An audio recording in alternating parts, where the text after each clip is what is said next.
Brigada tutol at hindi raw naniniwala si Senate President Chis Escudero na sa binitiwang aligasyon ni dating Pangulong Rodrigo Duterte na mapupunta sa martial law ang pamamahala ni Pangulong Ferdinand Marcos Jr. sa Pilipinas.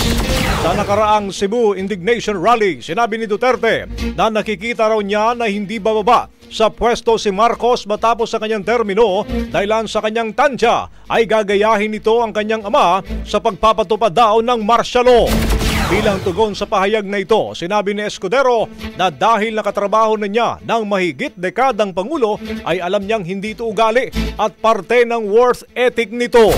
Maliban pa roon, tinawag din niyang irrational at inconsistent ang aligasyon dahil dati ay baliktad naman daw ang ibinabato sa Pangulo na mahina itong leader at walang kakayahang kontrolin ang pamahalaan o ang pamamahala nito dito sa bansa. Rapido, Brigada Balita Nationwide. Ang bahaging ito ay hatid sa atin ng Mom's Love ES1 Capsule. Simulang tuparin ang pangarap ng iyong anak. And stunting now,